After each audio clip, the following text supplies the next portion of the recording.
Hello there and welcome back to the Random Show. No, it isn't. It's the Agostino Zinga Show. Welcome back to the Agostino Zinga Show, episode number 926. I'm all over the place right now. Welcome back to the Agostino Zinga Show, episode number 926. That's 926 of the Agostino Zinga Show, coming at you live, indirect from an undisclosed location somewhere within the depths of East London. How you doing? How you feeling? Great, amazing, good to hear, good to hear, good to hear. How am I? All good, all things considered. It's been a pretty decent couple of days, week. If you're a fellow United fan, I'll get on that later on in the pod. But I'm feeling good, I'm feeling dandy.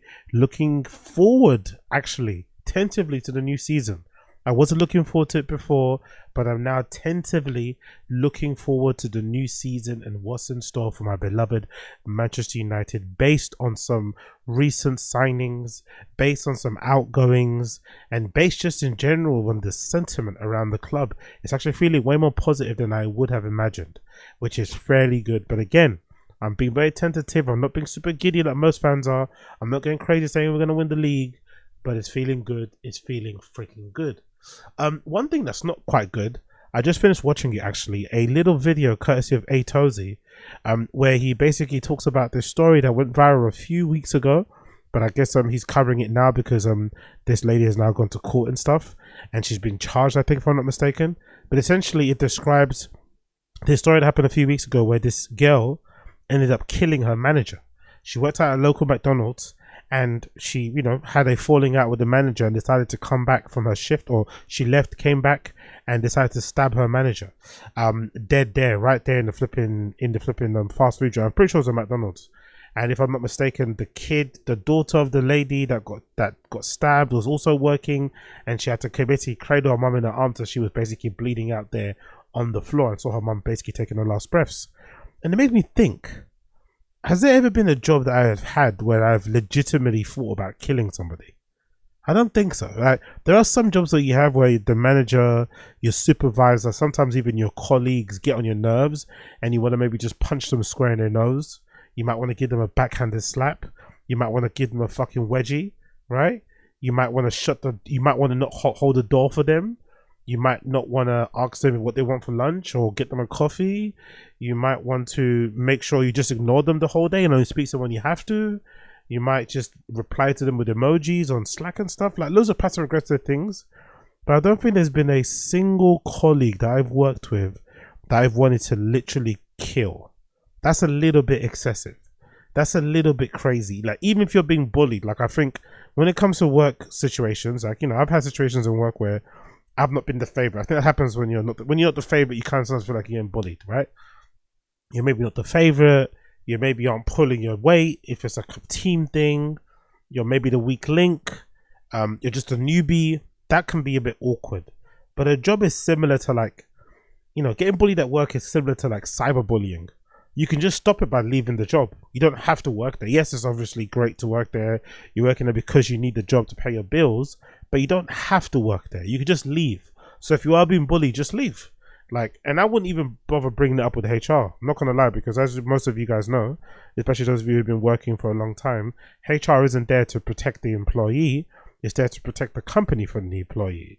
So there's no real point bringing it up to HR, because more than likely you're not the first or the last person that's going to have a problem with that person who's, quote unquote, bullying you. So you're better off conserving your energy, keeping your peace, not driving yourself mad, and just finding another job.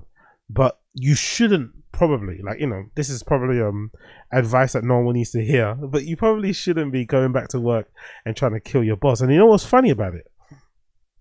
The story, what's tragic about it, not funny, what's tragic about it is that the story itself, I'm pretty sure the girl went back, like, she got sent home early, like, I think there's videos to put out later on where you can clearly see she was a bit mental, definitely suffering from some sort of mental illness or something, right? Mental health issues and shit.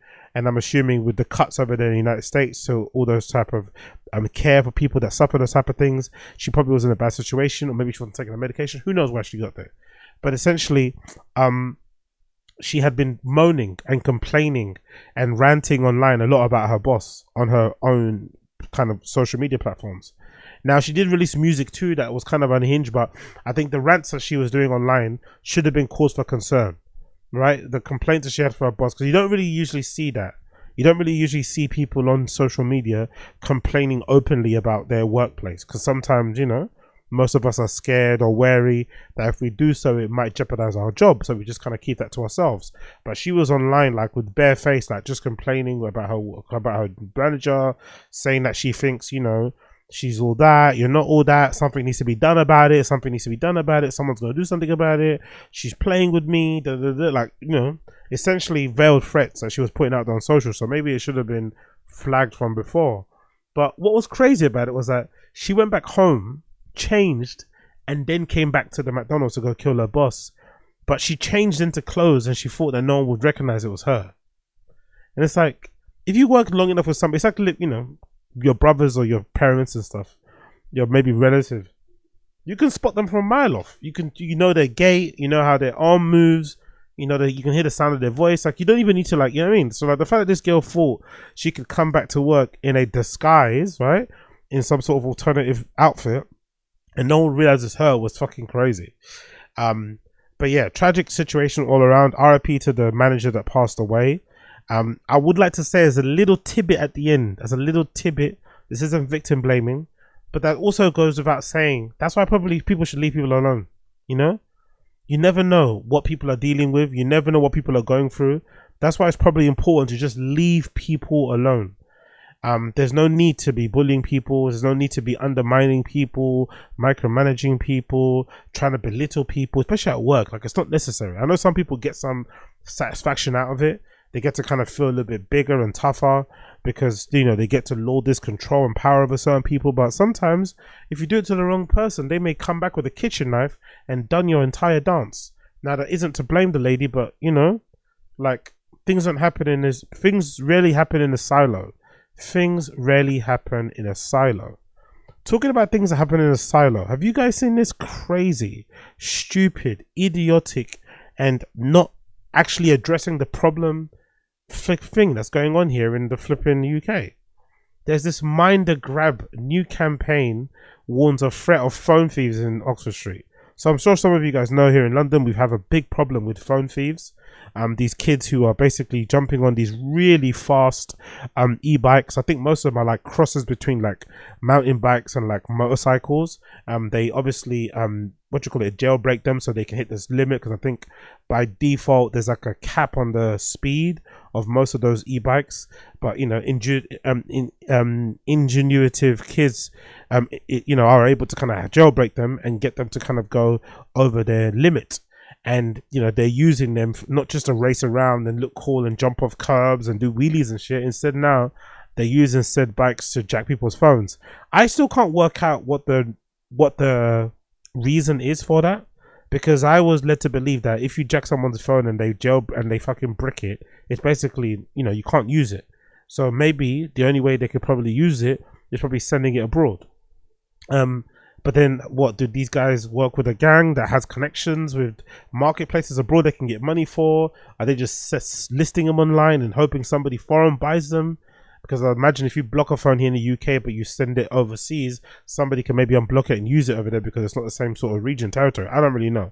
But this thing has got, you know, it's not happening because it's definitely happening because there's some monetary gain to be gained from it. Some of the videos are really heartbreaking, especially one I saw recently of like a lady that's like leaving her house, clearly on the way for a night out. You know how you do, you're on a night out, you got your outfit on, texting all her friends, and now she's walking down. And this is not even like a high street. This is like in some sort of residential area somewhere in West London. Nice, super nice leafy neighborhood. And as she's walking down the street, a kid just comes on the curb and just bang.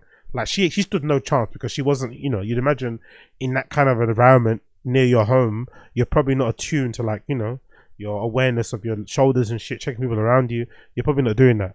And that was really heartbreaking because you can clearly see she was on her way out to go out to kind of enjoy the night out with her friends and stuff, and then bang, your phone's gone. Now suddenly the group chat's gone, you don't know how to connect with your friends. Most of us don't have memories of people's phones, people's numbers memorized and shit. So I can't even imagine how hard it was to probably get from A to B. Maybe your fucking contactless card, you don't have it on you. You have it on your phone. You have to go back home again to get your card to go. Nightmare. So now there's this new campaign that London's rolling out to help people not get their phones jacked. And it says mind the grab. And if you can't see the picture, it's basically a purple banner that they're sticking on the pavement that says mind the grab in white text.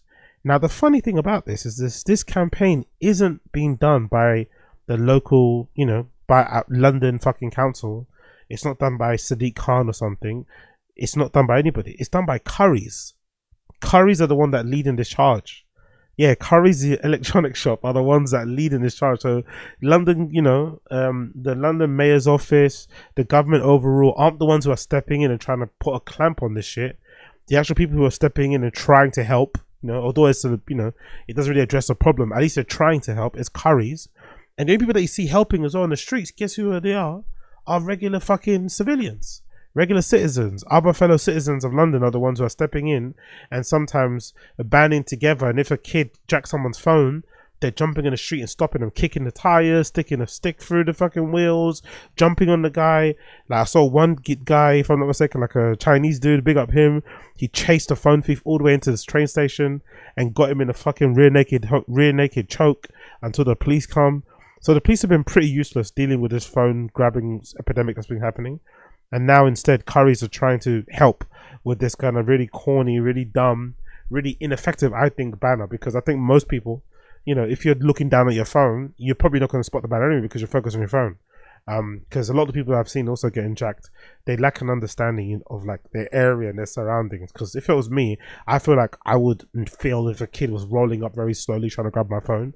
I'm very kind of aware of my surroundings, but again, I also live in an area where, there's a bunch of kind of crackheads walking around, so you have to kind of be aware of your surroundings because you never know, you might get fucking stabbed in the neck with a fucking syringe. But let's read the article anyway. Courtesy of the Standard, this says, mind the grab. New campaign warns of threat from phone thieves on Oxford Street.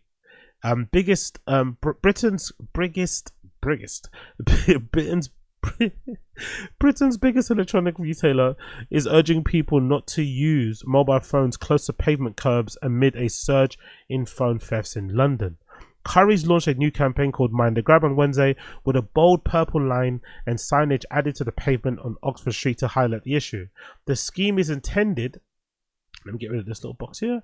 The scheme is intended to serve as a warning for pedestrians and shoppers against the danger posed by the moped phone thieves. Okay, they're calling them mopeds. I'm glad they're saying that because those bikes are not fucking e-bikes. They're more than e-bikes. They are fast, bro.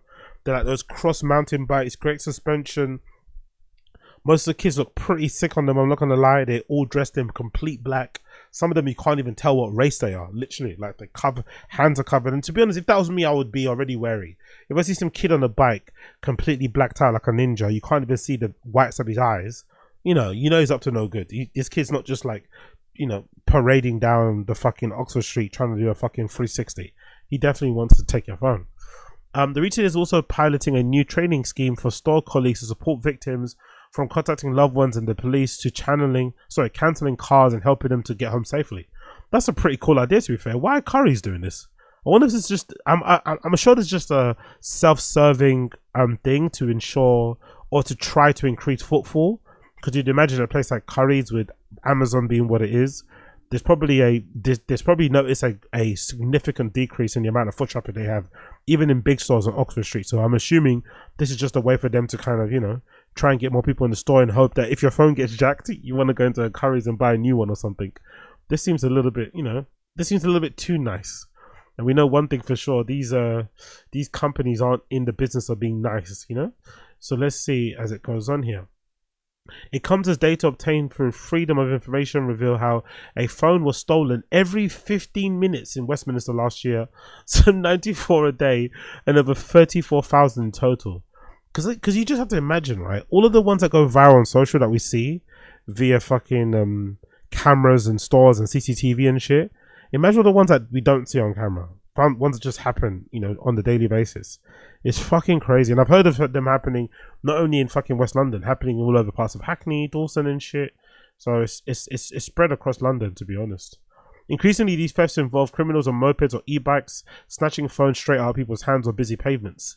Phone theft is just about losing a device. It's frightening, invasive, and cuts people off from their loved ones, their money, and their daily lives, says Ed Connolly, Chief Commercial Officer of Currys. And there's, of course, the Chief Medical. Look at him. Look at Currys working hand in hand with the police. That's the chief of, and who's that? The person there, Superintendent Evans and Kate Johnson from Crimestoppers. Enough is enough. It's time to draw a line on the phone theft. That's why we've launched a Mind the Grab campaign, a bold pavement marking we believe can make a real difference in discouraging people to step back from the curb. To be fair, it doesn't help. I've seen a kid jack someone's phone and the person was standing right by the side of the wall. It doesn't really stop them if they're on, if they're by the curb, you know? Or if they're kind of walking more in. It doesn't stop that, to be fair. You just got to be around your surroundings more. And to be honest, just encourage people not to be walking around the street holding their phone in their hands, you know? That's what you should do.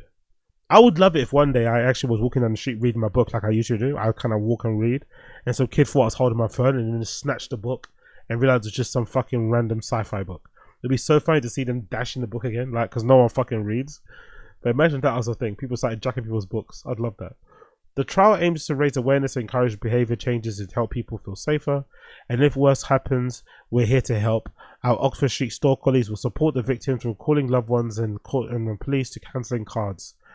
Because practical human support in those moments really matters. If I worked as a sales assistant in fucking Curry's, I'd be so pissed off. If I worked as a sales assistant in Curry's, I'd be so pissed off. If I worked as a sales assistant in Curry's, I'd be so pissed off. You're probably on like what, £8 an hour, £9 an hour. You know, it's already a fucking boring job because nobody's fucking there. There's nothing worse than working in a fucking retail store and there's no fucking customers.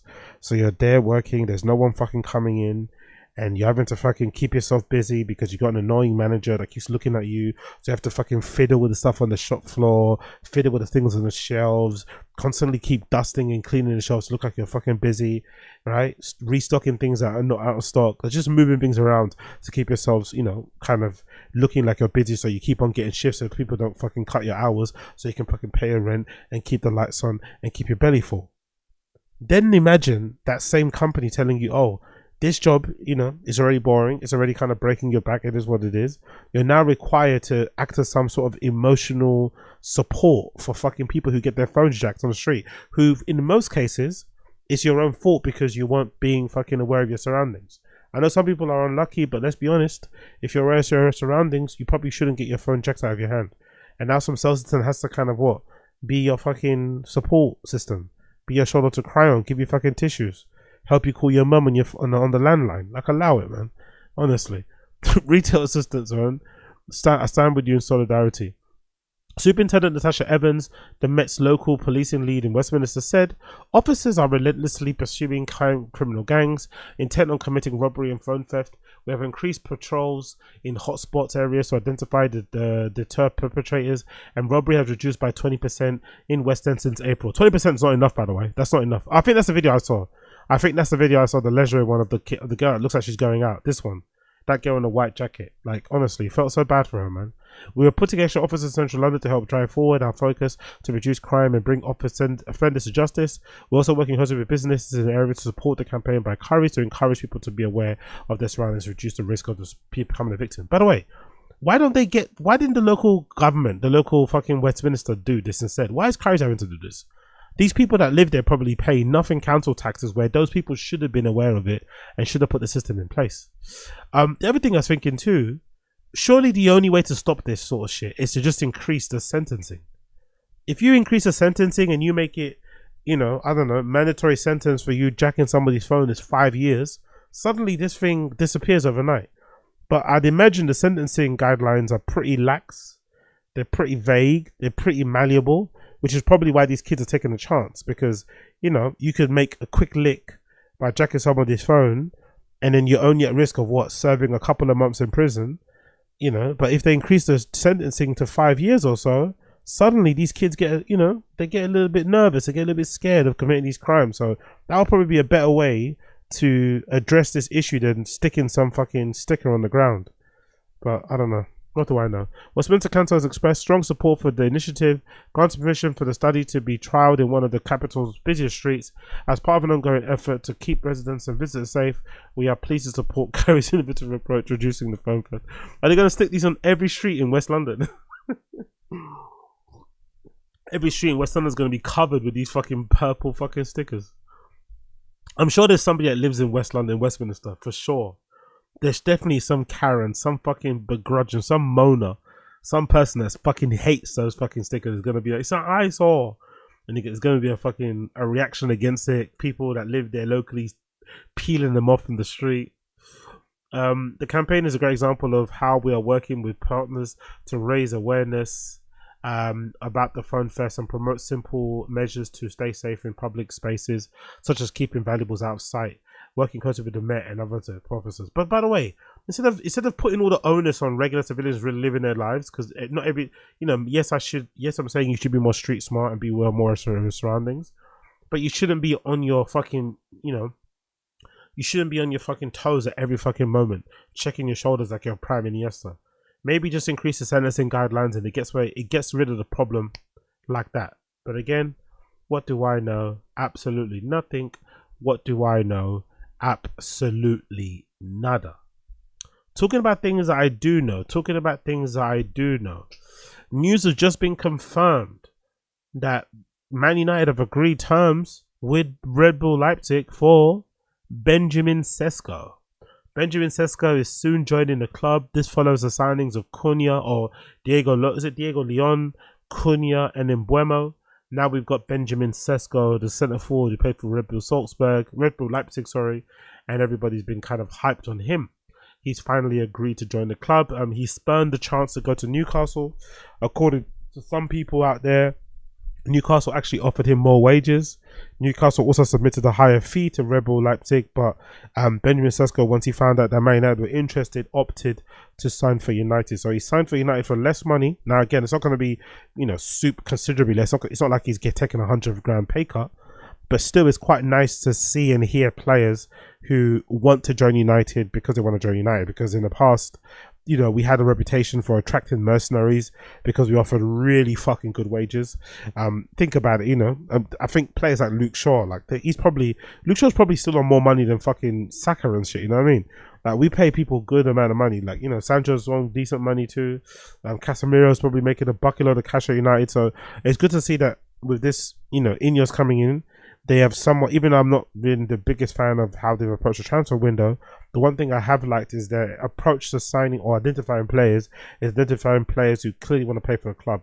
And that kind of helps because we're kind of going through a bit of a bad period at the moment. We haven't got European football. We don't really have much to offer these players. So if they're coming here with the best intentions of helping the club go back to where it kind of belongs, that's a great place to start. Now, when it comes to Benjamin Sesko, I'm not going to lie, I haven't watched a single game of him playing, ever. I've only seen highlight reels of him banging in crazy goals from crazy distances, of him doing crazy headers, overhead kicks and stuff. He kind of reminds me of an Ibrahimovic regen. He's also Serbian. He's like 6'5", very aggressive, clearly looking. So that's a good start. But if you held a gun to my head, I would have probably said I would have preferred us to have signed 2 midfielders, maybe even 3, or maybe 2 midfielders on a wing back. Then I would have gone for a striker. I think we could have got away with having the team that we have now, with the signings we have now, if we added 2 midfielders and a wing back, specifically maybe a left wing back. I feel like we're really light in that department. I don't rate Dallo. I fucking hate Luke Shaw. Diego, Leon is a young player. Malacia is obviously wanting to be sold. So I think we're really lacking on that left hand side. I think on the right hand side we can probably make do. But I think on that right wing back position, we're really lacking an out and out proper bombing attacking fullback. And of course, in midfield, we're lacking defensive midfielders. We're also lacking a ball carrying midfielder, and just maybe someone even to kind of take up, maybe be an option for when Bruno is having one of his off games that he usually does. So I would have went for that personally. I think we could have got away with Hojlund up front. Whoever we went to play up front, I don't think that's a problem. I still think there's this weird feeling. I don't know, weird assumption within our fan base that Hojlund is the worst striker in the world, and if we get the best striker in the world in this same team, that he's now going to score millions of goals. I don't think that's true. I can't remember last season Hojlund missing a boatload of clear-cut chances. Was he not playing well in general as a striker, Hojlund? Yes. Not maybe holding up the ball, not maybe linking up play well, maybe not being in the right position, but I don't really like this kind of feeling, this sentiment that Hojlund is a problem and Hojlund's the reason why we're not scoring goals. Because if we don't have the players in midfield to get the ball to Sesko, we're going to see the same issues that we saw with Hojlund. Sesko's going to be feeding on scraps, and when he does finally get the ball, he's going to be fucking erratic and just kind of go for it because he feels like he's not being involved. And then he's going to fucking kill his spirit, and then we're going to have another Hojlund situation. So I think it's very important for whatever Amarin's doing in terms of our style of play to kind of make sure that we work out a system, a style of play that gets the ball to the strikers in the most advantageous position for them to score. But I don't think this idea of just getting a better quote-unquote striker than Hojlund is actually going to save our situation up front. I think it's far more complex than that. But in terms of a profile, I'm happy we got him. He seems to be a lot more physically imposing. He seems to do well with holding up the play, linking the play. On the ball, he looks a little bit shaky. Not gonna lie, he's not the most fluid, silky of players. He's not exactly Ibrahimovic when it comes on the ball, but he's still. I love his ball striking ability. I love the fact that he heads the ball too. He kind of reminds me of Mitrovic when he gets in the air. Maybe it's his haircut, but he kind of reminds me of Mitrovic. He's like very aggressive, uses his elbows, really gets up there and attacks the ball. Doesn't just, you know, some players just jump for the sake of jumping. I know I used to do it when I used to play Sunday League sometimes. You're not really ahead of the ball, you just jump because you just want to jump and not look like you're being a pussy.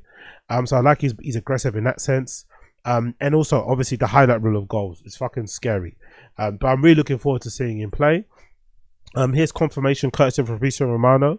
This is Fabrizio Romano on Twitter, said Benjamin Sesko and his agent Elvis Basanovic on the way to Manchester. Oh, big up Didi, he's Slovenian, sorry, my bad, not Serbian, Slovenian. The first pick of Sesko since becoming new Manchester United player, club he wanted. He's landing tonight, medical and signature on Friday, unveiling on Saturday. Allegedly, they told him, don't worry, come tomorrow. He said, no, I'm doing it tonight. So he's super hungry to come to the club, super hungry, super on it to get started and hit the ground running. This is the kind of attitude that you'd love to see. Again, you know, we all know most football players are in it for the money and don't really give a fuck about the badge or what they're wearing. But because we're in such a bad position now, we probably need all the players that we can get that really want to be at the club. You know, we need that. We desperately need that right now because we don't have anything else to offer them. And if we want to get back to where we want to get back to, we need players who are willing to kind of die for the fucking badge. And this player looks like he's on that sort of timing because he has rushed through with this transfer because he's desperate to join the club. He could have come tomorrow, but he wanted to fly to Manchester today and get everything locked and loaded. So I'm properly happy about that. Another update courtesy of Fabrizio Romano is regarding Rasmus Hojlund, obviously. It says AC Milan are aware of the possible opportunity on initial loan with heavy loan fee and salary covered. Hojlund insists on staying at United, not scared by competition. I would actually keep him. I don't understand why we're letting him go because if Sesko gets injured, God forbid he doesn't get injured. If Sesko gets injured, we're in the same position. We're in the same predicament again that we were before. Like, do you know what I mean? And I don't rate Cunha up front. I think, you know, he's not the best up front. I think he works better off the wings. I don't like him through the middle. I like him either on the wings or playing behind the striker. I don't rate Mbeumo up front on his own either. I think he works better coming off the wings also. So I would prefer if Hojlund and Sesko played, you know, had competition with each other. If anything, it would also help Hojlund too take the pressure off him too because he's been carrying the club on his back as a number 9 for the majority of the time he's been at the club. I don't think that's fair either for such a young striker. We kind of put him in the shit in that regard, and I think he's a lot better than what he's basically shown, especially with that first season. I don't think people should look him on his first season or rate him for his first or rating for the previous season. Second, I think they should rate him for his first season and potentially should at Atalanta. So if it was me, I would keep him at the club. And as well, like, you know, we've got a million games coming up. You never know what happens with injuries, the pace of the Premier League. You never know if Sesko's going to hit the ground running or not. I don't understand why we would let him go. It doesn't make any sense. We need the bodies, especially in the squad in general. Same thing goes with Anthony. Like, I don't understand even why we don't keep him as an option in the squad. But hey, maybe the manager just doesn't think he's going to fit the system. But personally, I wouldn't send Rasmus Hojlund on loan. I would keep him as a backup, as a rotation option, and I would allow both players to fight for their position in the squad because there's no guarantee that Sesko is going to be a success anyway because he's coming from another league. Like, I'm not, honestly, maybe I've been burned too many times, but I'm very skeptical about these players coming from other leagues, especially a player like Sesko who's got a great highlight reel. Look what's happened to Victor Gyokeres already at fucking Arsenal. Victor Gyokeres already at Arsenal is looking like a fucking bum. And, you know, that's more to do with, I reckon, the pace of the Premier League or the changing pace of the club he's at now in Arsenal. Maybe also the fact that maybe he wasn't ever as good as the highlight reel made it seem as. If you watch him day to day, I think I've heard a lot of people on YouTube say if you actually watch Victor Gyokeres play, you'd see he wasn't maybe as good as the highlight reels anyway. So I'm skeptical. As much as I love Sesko, I'm not sure if he's going to hit the ground running. Hojlund's already had 2 seasons at the club. He knows the Premier League inside and out. He might respond well to competition. I'm a big fan of having competition in squads. I think even in our squad, we're probably lacking competition for Bruno Fernandes. I feel like if we had a direct competition, if Bruno Fernandes' position was under threat by somebody in that club, in that squad, I think we'd get a much better version of fucking Bruno Fernandes, but we don't. That's why he fucking stinks up the place for the most of the time. So I would keep Hojlund at the club. Don't let him go. Let him be competition for Sesko. Let's have competition for him. Let them both push each other. They're both fairly young players. I think maybe Hojlund might be a couple of years older than fucking Sesko. Not too sure. But they're both not established strikers anyway. So let's let them both fucking compete for that #1 spot. And obviously it will serve us better in the club because we'll get both players, both strikers who are hungry, gnawing away at the fucking chance to fucking score goals and obviously lead the United back to the fucking title chart. So I would personally keep Rasmus Hojlund if it was me. Obviously, here's another detail too, courtesy of Florian Plettenberg regarding Sesko. It says to make the deal with Manchester United possible, Benjamin Sesko has agreed to waive part of his salary. He could have earned that more at Newcastle. His agency, led by Elvis Basanovic, has also been given a significant share of the commission. This is necessary to push the move forward with United over the line. Medical and contract signing until 2030 are scheduled within the next 72 hours. So this kid really wanted to join the club. Really wanted to join the club under any circumstance as soon as he saw it happening. And you kind of have to feel for fucking Newcastle. You kind of have to feel for Newcastle because he would have been the perfect replacement for Isaac, especially in terms of his profile, his stature and shit. But now they're in a weird situation, Newcastle, because Isaac has made it very clear he wants to go to Liverpool. Isaac has made it very clear he wants to go to Liverpool. So now they have a player who they know doesn't want to be there. Liverpool aren't paying the price that they want to let him go. So now they're going to have to try to reintegrate him back into the squad because he's too valuable. But he's also not going to be happy that he's there. And they don't have an option to sign. And then the player that they wanted to replace him, if he did go to Liverpool, has signed to United. And Newcastle have Champions League football to offer them, you know? That's got to be a real fucking bummer. Newcastle have fucking European football to offer players, and players still choose a club that finished 15th last season as a place to go. It must be a fucking bummer, but that's one of the great things about going for trophies, about being a big club like United are. Even though you have fucking 15 plus years of fucking abject failure, you can still ride off the back of that kind of previous, you know, reign of fucking success. Which is why it's important, as I said, for both teams to go after fucking trophies, go after glory, because it can kind of, you know, it can kind of pay dividends later on down the line when you maybe go through a bad spell and form. So big up Sesko for that. Big up fucking Sesko for that one. There's also some news. Also some really, really exciting news. This is the news that got my dick hard. Again, apologies for those of you who got kids and stuff around. But this is the news that got my dick hard. This is the news that got my dick hard. Carlos Baleba, the midfield fucking phenom over there at Brighton, maybe is getting linked to our club. There's a possibility that United are interested in Carlos Baleba. This came out of the blue. Nobody knew this. There was a bit of a campaign with some United fans on Twitter, you know, basically throwing his name out there saying we need to sign Baleba, we need to sign Baleba. But it was never something you heard concrete. And he has definitely been one of the most impressive players I've seen last season playing for Brighton. Brighton have also always been good in terms of their scouting. But in terms of a midfield player, in terms of that ability to play number 6, ability to play number 8, ability to play number 10 even, he has the complete package. He kind of reminds me of like a Paul Pogba regen, right? But maybe with a bit more defensive discipline, maybe a little bit more physical. Maybe he doesn't have the extensive passing range, but can shoot, can pass, can tackle, can head, hold position. Brilliant player. And if anything, when I see him play, Carlos Baleba reminds me of the profile of player that Erik ten Hag wanted when he was aggressively going after Frankie de Jong. Because in that system, he wanted a player that can kind of carry the ball through different phases of play. Right? Carry the ball from basically the back all the way to the front. Relieve the pressure. You know, screen defenders and shit. Act as an extra man if the other team is kind of attacking on a counter-attack. And he apparently does. And of course, he's kind of had baller performances against us in the league as well. So I was always kind of happy. I was always kind of looking at him as a player that I would love. But I never really, you know, paid much attention to it or kind of imagined it because, you know, I didn't want to get my heart broken. And now suddenly we're being linked to him. and the noise is coming out from his camp is that he's interested in the move. But Brighton have set a 104 million price asking price for him, which I think makes sense. Considering his potential, he's at 21 or something. Considering his profile, considering his skill set, considering the fact that he's a proven Premier League player, by the way, that's the main thing. Proven Premier League player. It's not like you're signing this guy from the Bundesliga. You're not signing this guy from Serie A. You're not signing this guy from the Eredivisie. I think the French league doesn't count because I think the French league is probably the best league to sign players from because it's very physical. It's kind of similar to the Premier League in that respect. It's very, very fast paced. But most of the other leagues, we've kind of been burnt by signing some of their best players there because they haven't been able to step up in the Premier League.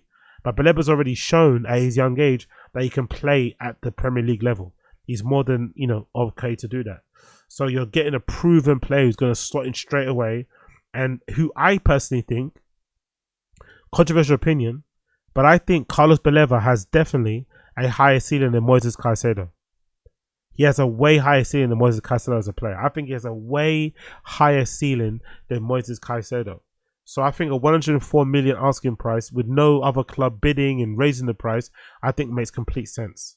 Yeah, but again, do the club have the money? 104 million? I'm not too sure. I would personally pay it, straight away. We fucking paid 60 million for fucking Mason Mount, and Mason Mount is fucking garbage and useless. We paid 80 million for Harry Maguire, and he's fucking useless for the most part. So I would definitely pay 105 million and upwards for Carlos Baleba, because that will definitely change the way I look at the season going forward. Sesko up front, Cunha, playing as one of the number 10s on the wings, and fucking Mbeumo, great. Diego Leon as cover on the left hand side, okay, whatever. I'm okay, I'm not looking for a top 4 finish, but it's going to be maybe a top 10 finish. You get Carlos Baleba to play in midfield, I think we might win the league, especially with no European football. There's a possibility that we will win the league. That's how giddy I am about this signing. If it happens, if we get Carlos Baleba in that team, it completely changes everything. Now he still has to play alongside the Casemiros. He still has to play alongside the likes of Ugarte. He still has to play alongside the likes of fucking Bruno Fernandes. So the quality around him won't be great. But if we get a player like him in that squad, it changes completely the makeup of that team. So I'm really fucking excited about it. I'm really, really fucking excited about it. And I hope it happens. Again, who knows? But I hope it fucking happens. I hope it fucking happens. Moving on. Big up Ronnie Fieg. Big up Ronnie Fieg from KITH fame. Big up Ronnie Fieg from KITH fame. Ronnie Fieg put out this tweet earlier on today about some random thoughts that he was having concerning certain things going on there in culture and the scene and shit, that I thought I wanted to add my 2 pence to. The random thoughts that Ronnie Fieg put up there were as follows. Social media was once a source of inspiration for me, but over time it's become one of the most detrimental forces of my creative process. Want to grow? Spend time with people who think bigger than you do. Vision is contagious. Put your phone down if you want to create anything meaningful. Real work begins with 2 anchors: substance and how it lives over time. Substance is about building emotional bridges, transferring a feeling that carries purpose. Now, I get what he's trying to say, but I think he's full of shit. I get what he's trying to say, but I think he's full of shit. I get what he's trying to say, but I think he's full of shit. Why do I say that?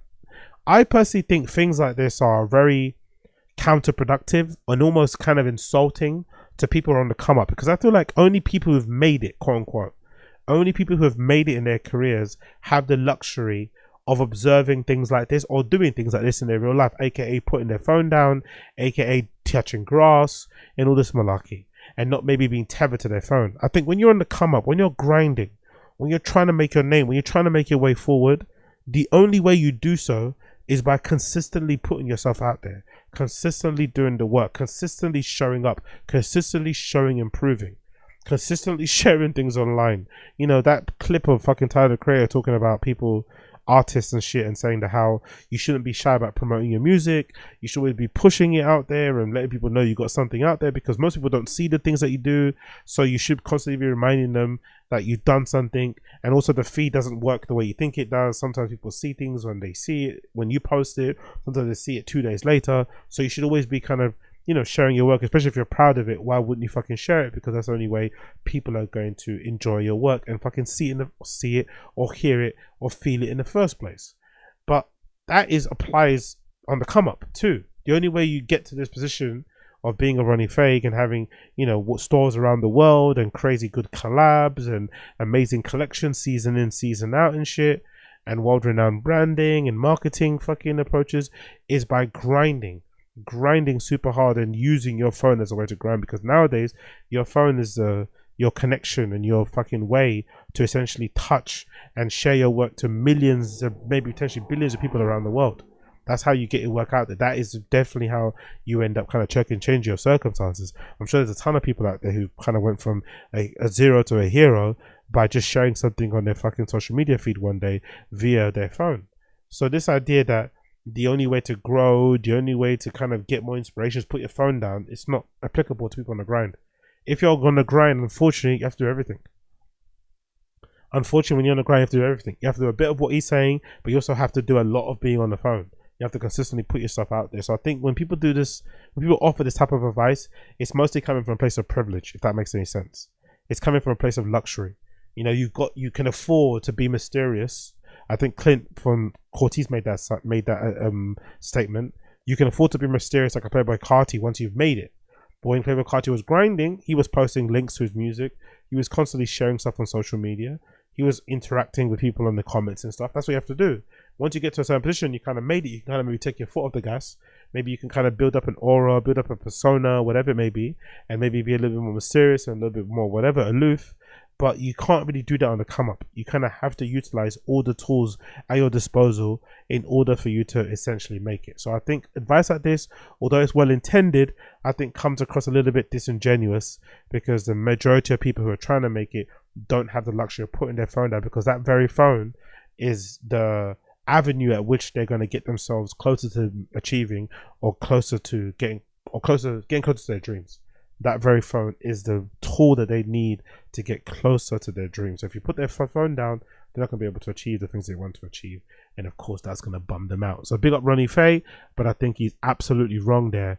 Big up Ronnie Fieg, but I think he's absolutely wrong there. Let's talk about the fucking cover photo of this particular stream. Let's talk about the Ibiza final boss. I'm sure some of you guys have seen this clip, but for those that you haven't, let's play the clip that's gone viral and touched the hearts of ravers all around the country, because this guy is a fucking legend.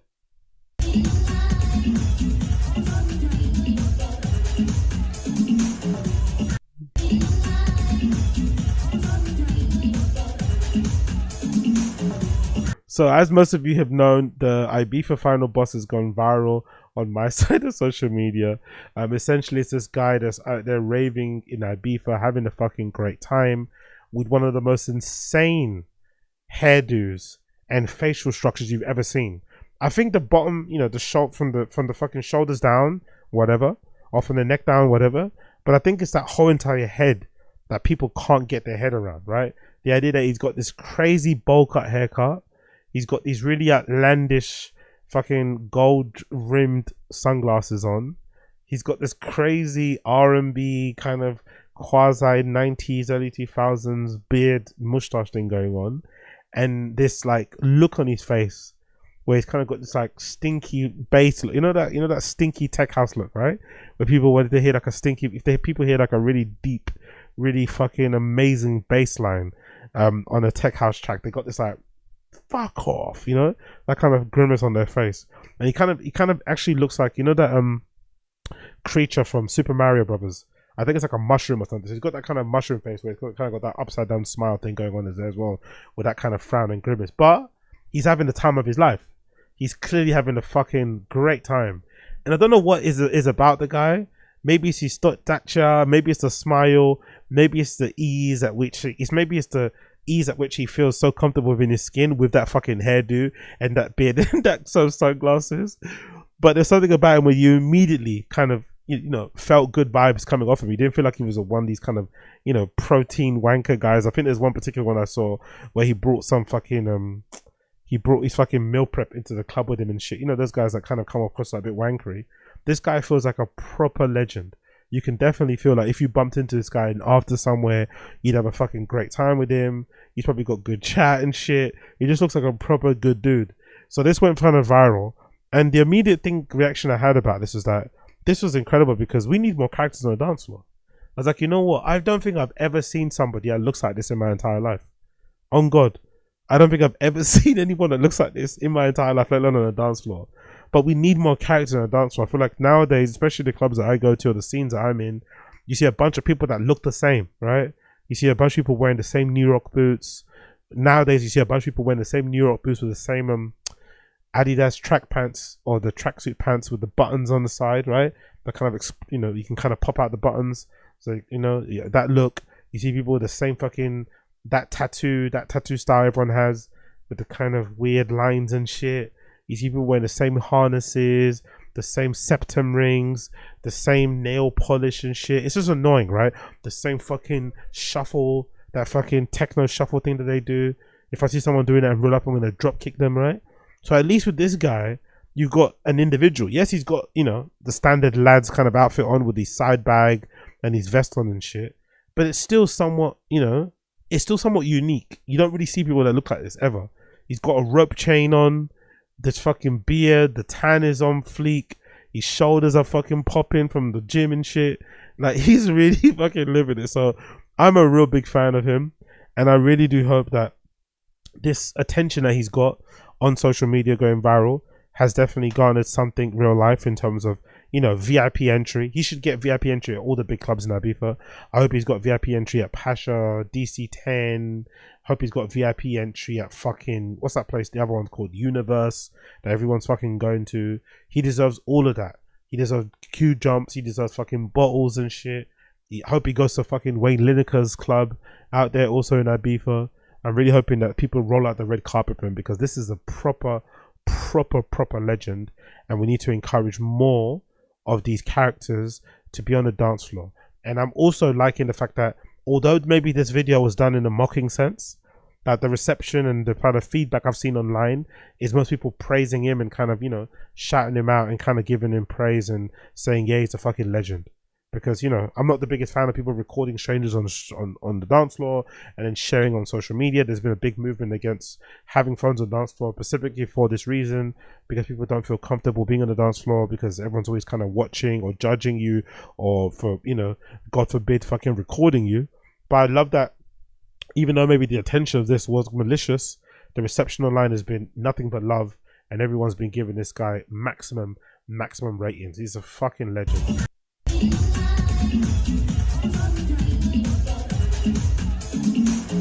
And then there's another video of him actually where he thanks all the fans for the love. Somebody found him in a club and he decided to thank everybody for the love. So big up the Ibiza final boss. I'm the Ibiza final boss. Jack here, get the note. Big up Jack K. Big up Jack K. Big up fucking Jack K. And then I went online and I found a ton of articles about him too. So he's also gone viral on various fucking news websites. So let's read some articles regarding Jack K, the Ibiza final boss. It says Ibiza final boss Jack K to land huge 6-figure sum if he does one thing. I wonder what this is about. 6-figure sum. What's he gonna land it? Jack K, dubbed the Ibiza final boss, can make a high 6-figure sum this salary if he gets his cards right. He's 26. Fucking hell, mate. White people have a funny way of aging, innit? This guy's 26. Jesus Christ. But he's also northern too, so northern people are just a bit more mature. They carry themselves in a certain way, so maybe that's why he looks this way. But he's 26 years old. Shit. Big up Jack K. The 26-year-old from Newcastle shot to fame overnight after a video footage of him dancing on a Spanish party and it went viral on social media. But it wasn't just his smooth moves that drew attention. His unique bowl cut haircut is also set him apart. Now, thanks to this instant recognizability. He could be set to rake in thousands through TV appearances and brand deals. It comes after warning to the Brit of tourists of planning inclusive. The PR world loves an unexpected viral hero, and Ibiza final boss Jack K is delivering in spades. PR expert Maya Riaz of Maya Media tells the Mirror. He's got the holy trinity of viral success. He's relatable, and he popped up at the right time. He's unintentionally hilarious. The internet seems to love him, and today's fame economy, the kind of organic buzz can absolutely be cashed in if he plays his card right. I hope he does, by the way. I hope he gets fucking, when he comes back to UK, I hope he gets booked. Hope he gets booked and busy to go on podcasts with paid appearances on TV. Hope he gets fucking walkthroughs, which don't really happen in London, but you get a lot of walkthrough fucking gigs over there up north. Hope he gets a good amount of walkthrough appearances up there up north as well. That'd be fucking sick. Look at some of these memes. I'd be fine. The boss is going on tour. He's going on tour. That's amazing. He's got management already. Since the clip of him went viral, Jack's has not just gained attention. He's gained extremely valuable following. 27,000 on Instagram account. Okay, cool. Let's actually see. He's got 27,000 followers on fucking Instagram already. What's his name? Is it Jack K? Ibiza final boss. Let's see if I find his Instagram. What's it? There we go. That's him there, right? Jack K. He's already on 45,000 now. He's on 45,000 now. He was on 27 when that Mirror article was written. He's on, is that even a private jet? We on the way at this part. He's on a private jet now. I gotta follow him. I gotta follow the fucking final boss. He's on a fucking private jet. That's fucking sick. Pick up the final boss. Wayne Lineker. WhatsApp me icon. Check DM. Wayne Lineker's in there. Booking.com. Hey legend, we want to get you back to Ibiza for an extended stay. Amazing. Lad, Booking.com DM'd him. Wayne Lineker's DM'd him. Lad Bible. Hair Repair Club. Fucking brilliant, man. Fucking brilliant. Look at him with his boys. Look how he brought his boys along as well. You gotta love that, bro. He's on a private jet with all these friends. Jesus, proper new. By the way, big up On Running, man. Big up On Running. Even though I went for a fucking interview at On Running ages ago for a fucking stockroom role, and they never called me back, which is very, very embarrassing, but super funny too. Big up On Running, but they're fucking killing it, innit? For some reason, On Running has become the de facto brand for like tech house enthusiasts. The ones that love to wear sportswear when they go to a club. The sad thing about this whole sportswear trending clubs is that if black kids wore this, you're not getting in. Essentially, this kind of On Running kind of swag that they have going on is a same thing that black kids wear or urban kids wear, so quote unquote, when they wear like Nike tech suits. But for some reason, you know, white kids get away with this in clubs. It's really annoying because I don't think a black kid will get away with this. Maybe they will now because it's a trend now in Ibiza, but I think in the past not so the case. But still, On Running has somehow become the de facto brand for a lot of these kids that wear this sort of stuff. They love their suits. I wonder if On Running are specifically making some of this stuff with the rave dance crew, whatever, in mind, or if they're just making really cool tracksuits. I wonder, because some of these colorways are like, are the colorways made for runners and people that do sports, or are they made for guys who just kind of chilling as kind of lifestyle wear? Well, regardless of what it is, it's fucking sick to see him. Most likely that guy is the manager, I'm assuming. There's something about this guy that screams manager, but it's fucking sick that he got his boys along the ride too, right? It's not just him solo, he brought his friends along as well. So big up them. Like, this is definitely somebody that you'd love to share a baggie with at an after, isn't it? This is somebody you love to get fucking wobbly with back as well. Let me check out his stories quickly too. Big up fucking Jack K, fucking legend. Fresh trim Ibiza, here we go. Look how ready he is, bro. Is that as tan or is that from fucking... Oh, actually, I want to see that. I want to hear that. Let me hear that. I'm on my way. He even walks like a Geordie, doesn't he? Ibiza, I'm on my way. He went back on a private jet. So fucking good. That must have cost... Imagine how much that must have cost to get him on a private jet. Fucking hell. What a fucking legend. Look at that. He's already got management. He's signed up with Neon Management. Whatever Neon Management is. I guess that's a management company that probably represents a lot of Essex type people, right? Yeah. He signed with Neon Management. Big up... Oh, it's got... They've got... what's his fucking name? What's that guy's name again? Joey Essex is signed there too, and a few other people too. So that makes a lot of sense. Big up fucking Jack K. Let's go back to the article. He's already back in Ibiza just after one day in the UK. It's likely down to club appearances as Ibiza venues love a viral name on a flyer. These bookings could easily land him 1 to 5k per night. He's probably quit his job, innit?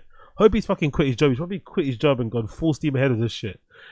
He's already announced he's going on tour, so he's aware that he needs to cash in on it very quickly. Depending on the format of his tour, you could easily see him making 40 to 60,000 from it. Amazing. That's what happens when you're an individual. He probably gets, you know, ribbed into by his mates. I'm sure in these local scene in Newcastle, probably he's well known for that haircut, and he probably gets destroyed for it. But because he was, you know, not afraid of being a fucking individual and having his own thing, look at now, it's paid dividends, and now he's fucking rolling in it. You know, somewhat so. He's going to make a fucking great bit of money on it. He's probably going to be able to buy a ton of 8 balls for himself and his friends, and have one of the best probably summers he's probably ever had. That kind of clout. Imagine all the fucking girls throwing themselves at him, boys, into that sort of stuff. He's gonna have so much fun, man. Big up him.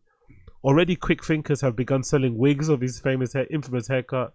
If he created his own official merchandise, if he moves fast with it, it could make around 50k on the wig sales and around 75k from additional merchandise such as t-shirts, hoodies, and mugs, says Maya. Jack's fans have delighted to hear that he's likely to appear on daytime TV interviews and panel shows that usually charge. Oh, is it? You can pay. You can get money from 500 to 2k a pop. I didn't know that. That's pretty sick. That probably explains why some people love that panel show circuit in general. Don't fucking shut the fuck up on those shows.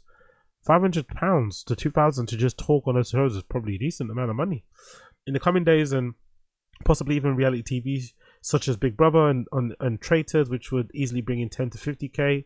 Maya added that the PR would thrive on freebies and influencer swaps and designer clothes, luxury hotel stays. In the world that's at his feet, it's very possible that Jack to have a high 6-figure year so long as he acts fast, which he's doing now because he's basically back in Ibiza right now. Jack's rise is mean-led, and reason that it's working is because people aren't laughing at him, they're laughing with him. He's got an everyman charm about him, regular life from Newcastle, enjoying his moment. The kind of relatability is gold dust in PR. If I could offer Jack one piece of advice, is to remember that viral fame burns hot and fast. If he just wants to turn his 15-second clip into a 6-figure year, he absolutely can. He needs to start thinking long term, build a personal brand, and get a good PR strategy behind him and manager so he can say no to the right things. Yeah, exactly. He should basically make sure that he avoids doing what that Bevo kid did. Remember that Bevo kid with that that swallows his food and shit? He turned out to be a bit of a plonker. So he should just avoid doing what Bevo did. Just avoid doing what Bevo does or what Bevo did, and then he'd be fucking fine. I personally think he'd be fucking fine. And then again, hopefully he's not really into it for just being a celebrity, just in it to make some money and get some clout from it, and you're gonna get that. If you have some other aspirations, it probably might not, be fulfilled. It might be a bit of a letdown. But if he's just in it for a bag and to get himself on a list in certain clubs, get VIP treatment and all that sort of shit, meet his fucking DJ heroes. I would love to see him behind the booth at a fucking, with Solomon playing, or I don't know, Seth Troxler, Jamie Jones, whoever his idols are. I don't know who they are, but that'd be fucking great. It comes as 23-year-old Alicia Cook, a debt collector from Durham, has come forward claiming to be Jack's girlfriend. In a series of TikToks captioned POV, your boyfriend's now in Ibiza find a boss, Alicia is seen closing up with Jack, including clips of kissing on the cheek. Oh, come on, girlfriend, shut up. Girlfriend needs to relax, man. Take a step back. Let the guy have his fucking moment. Jesus Christ, women ruin it. Women ruin everything, don't they? Here she is fucking sticking her fucking nose in. Step back, let Jack have his moment, for fuck's sake. Going back to that, actually, somebody made a profile for him on Twitter. I don't think this is actually him, but it features all the clips of Ibiza Final Boss out there in the fucking Ibiza. Let's quickly check some of these clips, because some of these clips are fucking great. Big up Ibiza Final Boss, popping up in random places all over Ibiza. By the way, I love the fact that he's always on the dance floor too, by the way. Let's also note that. Let's big up Ibiza Final Boss for always being out on the dance floor. He's not somewhere else. He's out on the dance floor, fucking throwing shapes, moving his shoulders, bobbing his head, having that fucking stanky baseline face expression all over his face. But he's on the dance floor. Big up him being always on the dance floor.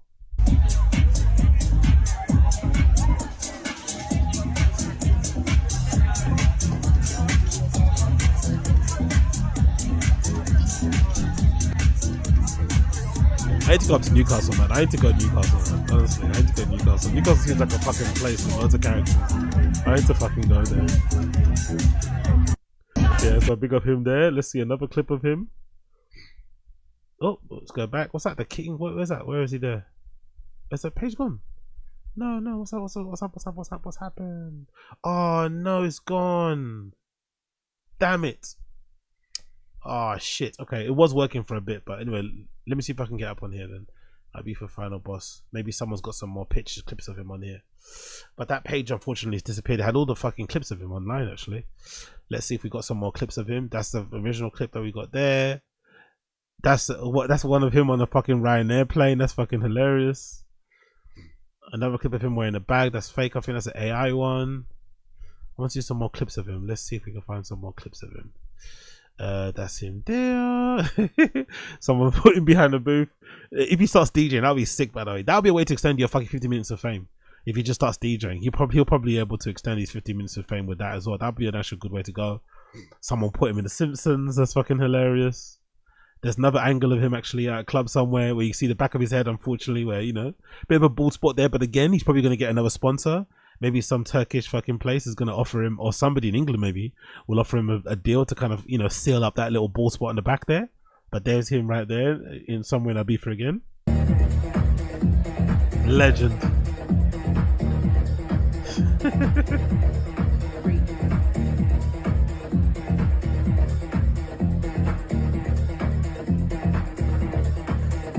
That haircut is so insane, isn't it? It's such an insane haircut. I don't know what fucking possessed him to get that fucking trim. It's such an insane trim. What's Joey Barton? Joey Barton has something to say about the Ibiza final boss. What's Joey Barton have to say about Ibiza final boss? This fucking knobhead. What's he got to say about him? I don't know, speaking of Geordies, have you seen that? The Ibiza final boss? Oh. On Twitter, lad. What's going on there, lad? He's oh a my Geordie, god. isn't he? Is he a Geordie? He's come out Yeah, I seen him talk yesterday. His name's Jack. What's going on there? Is he on the noise up there? He's got to be, Annie. Lad, you go in the barbers there, or like, he's got to have no mates, because if you've got proper mates there, they're going, lad, you've just put a walnut whip on the top of your head there, lad. What about your moustache, lad? What about your fucking face, lad? What about those fucking stupid attempt at intellectual glasses, lad? Like, fuck off, Joey Barton. Fuck off. Looks like an acorn. Also, is it like he's gone viral, so it's, you know, it's a good way of having the right noise up in it. Like, it is a good way. Like, I can't really talk with this fucking Mustang on at the minute, but oh, lad, no, lad, it's fucking. He's like a Bo Selector. It reminded me of Bo Selector. You remember Craig David? Bo. With the like the beard, and he had like the beard and the chain. I was like, what? He can't have gone out like that. And he's like mooching around the birds, and you can see the birds like, wow, is this real? Like Frank Sidebottom, you know? He's not mooching around the birds at all. He's just minding his own business, dancing on the fucking dance floor. There happens to be girls around him, but he's not mooching around them at all. He's not being creepy. He's not being weird. He's just literally in his own space having a fucking... That's what makes him so fucking relatable. That's what makes him so fucking legendary. He's literally on the dance floor having the time. He don't have, there's not even... His mates aren't even there. His mates are probably in the fucking, you know, in the toilets, you know, literally shoveling, you know, copious amounts of fucking powders at their nose. But he's literally on the dance floor by himself, loving the music. How can you hate that? Maybe in Old Beach. Lad, there's some creatures in there though, isn't there? There is. Yeah. Like, you That's go in why there, we lad, call them and the there's final bosses, because that's what they all look like now. Final boss. This mad wig, like this mad I fucking don't know what they're going for. Lloyd there. Christmas. It's obviously lads, because now you've got this problem, like you can't go bald anymore. Like, as a young, there's loads of young lads out there who are obviously... Why would you want to go bald as a young lad? What the fuck is Joe Barton talking about? Why would you want to go... Why would you willingly go bald? Why would you willingly go onyx bald, right? You know, Jadakiss is a good example, right? Jadakiss this whole time has been, you know, voluntarily bald. He's grown his hair out now that he's kind of older and podcasting and shit. But why would a young kid voluntarily, you know, go bald? That makes no sense. Old wingbacks, Roberto Carlos and fucking Cafu have bolted right on. And with all these remedies out there, and you can get like candy floss stitched into it in here and turkey, people are just coming up with all kinds of fucking mad weaves, like back in the day where you couldn't get that in, and they'd fucking have the old walnut whip and the fucking... Yeah. I gotta be honest though, he does make a good point about it being crazy, because I thought we lived in this era where we've seen all the crazy haircuts. You know, I remember back in the day when I used to have like a box where I used to get my hair cut in like a box like Fresh Prince of Bel-Air, and I'd get it faded and stuff and have it pristine like a fucking box, right? Measured and everything. You'd get people looking at you like, oh my god, it's so crazy. Or when you comb your hair into an afro, so crazy. Or if you cut your hair into a Mohican or you dyed it. But I feel like now everyone's seen everything, right? You've seen every type of dreadlock hairstyle, braid hairstyle, fade, Mohican. Nothing really shocks or surprises you anymore. So when you see somebody with this type of haircut and they kind of like, whoa, it's like, whoa, you know? because you feel like you feel like you're like immune to being surprised or to being shocked by a haircut, but for once you do get shocked because you probably have never seen somebody with this Ibiza fucking final boss head, thing. I think it's a full package. I think it's the hair, it's the expression on his face, it's the size of his face, the shape of it, it's the glasses, it's the mustache, it's the beard. That's the thing that makes the whole package. I don't think I've ever seen that in my entire life. But still, I think bowl cuts have still got a special, special shock factor in people's lives. Let's see if I can more. Oh, look at this! Big up Michael Bibby. Michael Bibby posted a picture of himself with a similar haircut to Ibiza Final Boss because he was trying to go for the same thing. Not sure. I think this is, to be fair to him, I think he might have did this during COVID. Big up Michael Bibby, yeah, the legendary fucking tech house DJ. I think he might have did this during COVID, this bowl haircut, but he has a different type of bowl. It's not really the most straightest haircut, but still, he maybe had inspired Final Boss all those years. Low key, I feel like Ibiza Final Boss owes me some royalties. Big up Michael Bibby. Someone took a picture with for Ibiza Final Boss out there. More memes of him. I want to see there's more videos of him actually. Actually, maybe if I go on his Instagram and I go and tagged. Maybe people have tagged him. Yeah, there we go. See, look all the tags. Is that him there, right? Okay, that's an AI video. I want to see more video clips of him actually. Let's see if we can find more video. Yeah, people are taking pictures of him in the club and shit. I love it. People take pictures of him in the club. He's having a fucking blast out there. Big up Ibiza Final Boss. I fucking love to see it. Any more clips of him? Let's see if we can find more clips of him. Most of these are AI clips, isn't it? So much AI here. Someone done a parody of him here.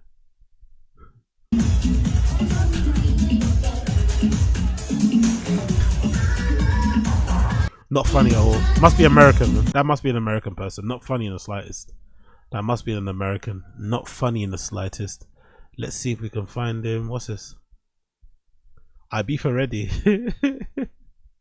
What's this? Yeah, take a seat. Is he going to give it Ibiza for the boss?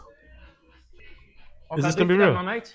Well, mate, I'm going Ibiza, so I need you to make me look like I belong in Ibiza. No worries. Let's see this. Leave it with me. You wanted Ibiza, mate? I'll give you Ibiza.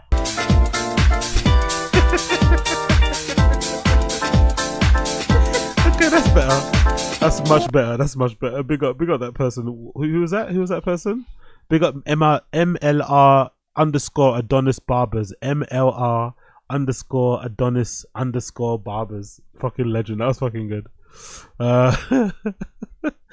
Oh my god. Big up Ibiza Final Boss. One absolute another clip of him. Take the sound off. Look at the fake tan, bro. He's so red. He's so brown. Look at him having a fucking jolly out there. I fucking love it. I fucking love it. I fucking love it. His friends are really loving the clout as well. Standing next to him. He's just having the time of his life, but they're fucking going for it as well. There he is again. Any more clips of him? Nope. Hopefully we get an interview with him as well soon. Hopefully we get an interview with him soon. Michael Bibby made a clip of him as well. What's this about? Guess who? Oh, I fucking love it. I fucking love it. Big up the Ibiza Final Boss. Big up the Ibiza Final Boss. An absolute legend. And hope he gets everything promised to him. Everything promised to him. Let's see here. Secret. What's the secrets here? This is courtesy of Daily Mail. The secret to Spanish sensation Ibiza Final Boss incredible haircut has been uncovered by fans, as viral star has become cashing in on his newfound fame. Images of Jack K gleaming white grin, perfectly manicured beard, and cartoonish haircut spread across the internet like wildfire earlier this week. K from Newcastle upon Tyne has become a cultural phenomenon overnight, with brands scurrying to capitalize on the distinctive bowl haircut, which has been compared to one worn by Monks, Coconuts, and Henry the Hoover. Like any other overnight viral star, such as Hayley Welsh, known as the Hawk Tour Girl, K has already enjoyed a Bupa freebies, appearances, and sponsorship opportunities. He's signed up with showbiz talent agent David Reed, who has clients such as Joey Essex. But eagle-eyed fans believe that they have spotted a flaw in impossibly razor-sharp Barnett. A video shared by TikToker showed a raver wearing a t-shirt with a designer brand Casablanca. The man, the myth, and legend of video author says Hard to miss. K is wearing a distinctive gold shade and chain with a bob haircut sitting there perfectly. Okay, I guess they're calling out the fact that he's got a little bit of a bald patch in the back. It doesn't matter, man. Now he's got sponsorship money coming in. He's gonna have people coming in offering to fucking seal that up. By the way, look at the amount of skin fades in that crowd. Look at the amount of fucking skin fades in that crowd. Different variants of them, different tapers, but look at the amount of skin fades. So many fucking skin fades, isn't it? Maybe if you have a little barbershop out there in Ibiza where you top up people's skin fades, because people probably want razor sharp fades where you can kind of just go over them and make sure they're clean. You probably make a lot of money, you know, if you offer that as a service. Not like proper haircuts, but like just top ups, just to keep, you know, the sides clean, shaven, keep the fades going, because there's so many fucking fades there. I fucking love it. Big up the Ibiza final boss. Big up the blood clot Ibiza final boss. You love to see it. You freaking love to see it. Anyway, my friends, that has been the Xeno's English episode number 926. Thank you for tuning in. For those of you who've been tuning in, thank you for tuning in. It's been a pleasure to have your company. For those of you tuning in via the audio side of things, you shall hear my tune today. That's courtesy of Jamie Jones, Ost, and Kjex, called Summertime. A legendary tune, by the way. This is tying in with the Ibiza final boss and that legendary fucking, you know, 2005 to 2012, 2013 era of great fucking Crosstown Rebels records and shit, Seth Chocolate Rebels records and shit. Great fucking time when tech house was kind of booming. Loads of fucking sing-along records. I recommend you check out Summertime, that came out, I reckon, around 2009-ish. Really fucking great track that I used to play all the time back in the day when I used to DJ, and I'd love to hear it out as well. So I recommend you check that out. That's my song of the day playing beneath my voice. Those of you watching via the podcast, via the YouTube, unfortunately you won't hear it because I don't want to get copyright striked. But if you are watching via YouTube, you'll be redirected to the random show that will be starting in about 5 minutes. For everybody else, thank you for tuning in. It's been a pleasure to have your company, and I'll see the rest of you very, very, very soon. Take care. Be well. Peace.